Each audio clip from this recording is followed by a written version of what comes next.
it's your girl Honeybee coming at you with another video. So today I'm going to be talking about my vitamin D3 deficiency. If you haven't subscribed already, please do press that subscription button down below. Thank you. So back in 2011 I started having symptoms. I started having I was having twitching all over my body. My legs started to become heavy. I realised I was becoming a bit more tired. It was becoming harder to walk. I was like saying to my mum, I'm surprised my legs can move. My parents started to become extremely worried because they noticed that my hair was thinning, that I was losing weight as well, and they didn't know what was going on, and they said that I should go to the doctor. At that time as well I had a few fainting episodes, but I put that down to because it was a hot summer. We don't, here in England we don't really get much sun, but I have no idea what it was about. I didn't go to the doctor about that. I remember fainting on the bus, and some people helped me, and that was that. I'm just really a type of person that just continues and gets on with things. And when I went to the doctors, he ordered some neurological tests. They tested me, and I went to a specialist, and they were like, things kind of look normal. Then he did a full blood test and realised that I was low on vitamin D. I have no idea how low I was. I don't have the documentation from 2011, but the doctor, he gave me some vitamin D tablets, told me to sit out in the sun, sit out in the sun in the height of the day between 10 and 2 to sort of maximise on that. And he gave me magnesium supplementation, which is, now knowing, going back, that is really good, and he was a really good doctor. Let's try, that's not even a word, but transport us back in the future to 2016. I've got some health issues that came on suddenly in 2016, and I basically ended up in hospital. And when I was in Canada, because I was in Canada at the time in hospital, they said that my vitamin D was a bit low. They said that it can actually affect another mineral called phosphate, which I'd never heard of. My phosphate was low, and so they started giving me a supplement dose of 800 IU. That's a very small dose, but they said that I was just a bit low, not too low for like their ranges, but they wanted to sort of keep me in par so that it would keep my phosphate at a normal level. He was a consultant. What general GPs don't seem to understand about vitamin D is that in the body it's basically a hormone, and it controls so many other minerals in your body. If that is low, your body is like literally going haywire.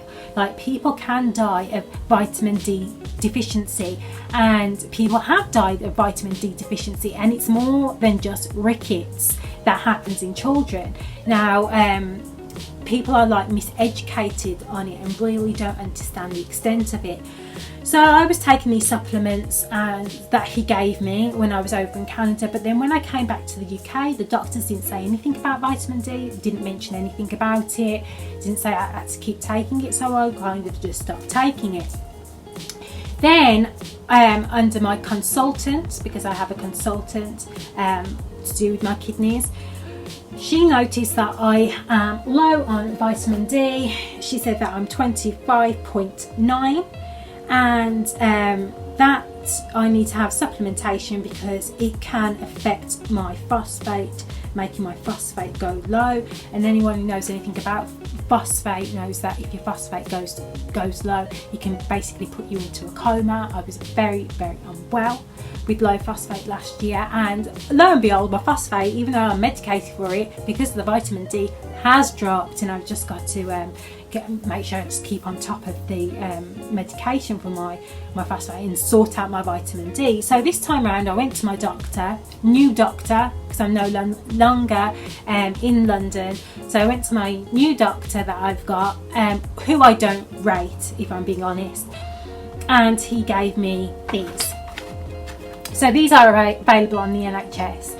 He gave me these and told me to take them 2 times a week, so it's 20,000 IU. I said to him, do I need to take any magnesium with this? He said, looks at my magnesium levels, he said they're fine. I said, well, my last doctor said that it's essential that I take magnesium with vitamin D. And he was like, well, I've never heard of that. So I am now supplementing from my own accord with magnesium. I'm taking magnesium oxide, but magnesium glycerate is one of the best. It absorbs better, but magnesium oxide is cheap, so I honestly just purchased that. And because with vitamin D, it can lower your magnesium, and also you need magnesium in order for the vitamin D to work. I noticed this time round that something wasn't right, but I didn't think about vitamin D at all. I was having stabbing pains in my chest, like under my right breast, like in the bone ache in my legs, bone aches in my fingers. When I breathed in, it felt like my whole body was literally cracking.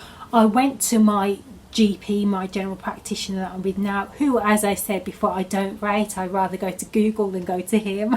I really do need to leave. And he just said, you know, oh, you're on the slim side, so that can bring on problems. Thankfully, as I've mentioned to you, I do have a consultant in nephrology who does run tests, and she noticed that it was my vitamin D causing all these pains. Lo and behold, I take the vitamin D.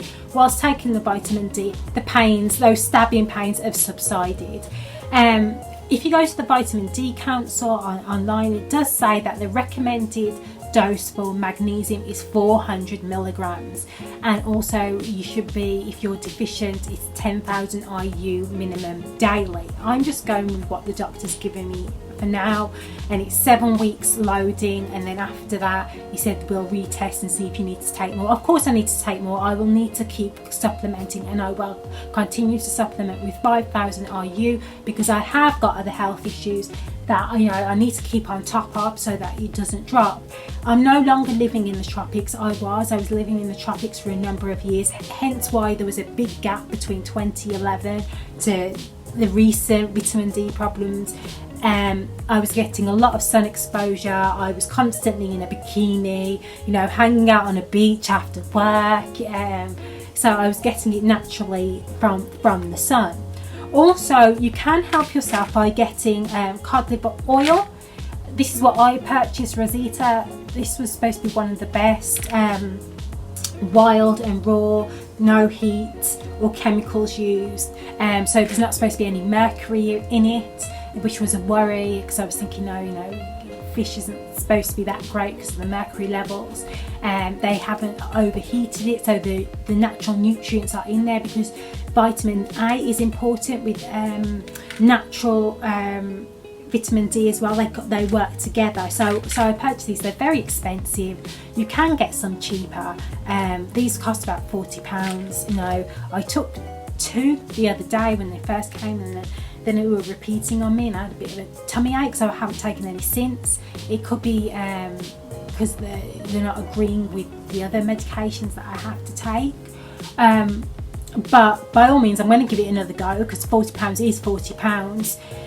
But that is just my vitamin D story so far. If you've got any questions, please do let me know. I hope this story helps someone, you know, especially if you're having symptoms and you think you're dying, and your family think you're dying because you're having all these problems. You know, it can just be vitamin D, but it can have a detrimental effect on your life. Like people genuinely can't walk, they're having breathing problems, they're feeling depressed, and it's because we don't have enough sunshine. And people who think they can just go out into the sunshine, or, you know, some of us are not getting enough from the sun. We're just not getting enough. And for me, people of my complexion, we need hours of sunshine daily in order to keep up with the vitamin D that we do need. Okay, thanks for watching. Please don't forget to subscribe.